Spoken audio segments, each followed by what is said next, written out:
साम्राज्य, सामान्यांचा असामान्य आवाज।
आत्ताच आपण दिवटगीचं बघितलं, अत्यंत सुंदर असा हा उपक्रम।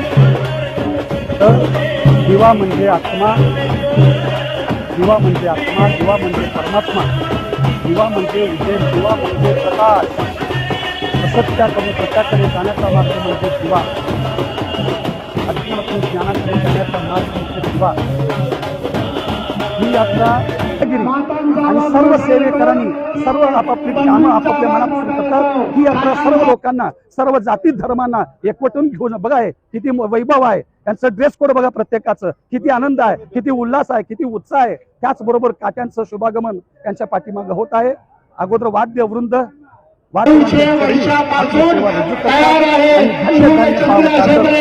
आपल्या भक्तांचं कल्याण करण्याचा विडा सिद्धरामेश्वरांनी घेतलेले। सिद्धरामेश्वर साक्षात शिव आहे आणि आपण शिवभक्त आहोत। आणि इथं या ठिकाणी सिद्ध अडुसष्ट शिवलिंग, अष्टगणपती, अष्टकालभैरव आणि गंगेर मंदिर लवकरात लवकर पूर्णत्वाला येईल अशी साथ। अक्षतामध्ये अक्षता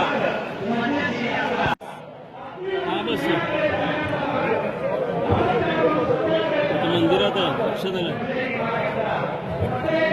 अक्षतामध्ये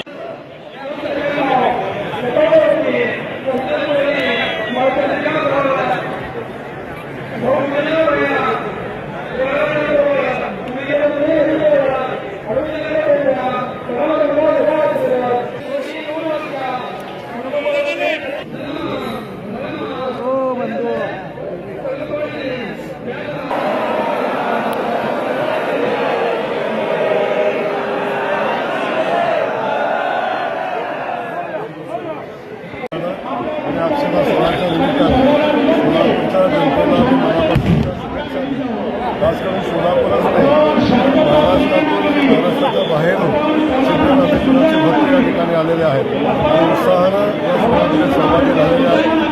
या ठिकाणी आल्यानंतर समतेचा संदेश सिद्धरामेश्वराचा घेऊन जातात आणि इथं आल्यानंतर एक शांती, समाधान या सोहळ्यामध्ये सहभागी झाल्यानंतर मिळतं। सर्व जातीचे या सिद्धरामेश्वराच्या सोहळ्यामध्ये सहभागी होतात, याचा एक आनंद या ठिकाणी आल्यानंतर अनुभवायला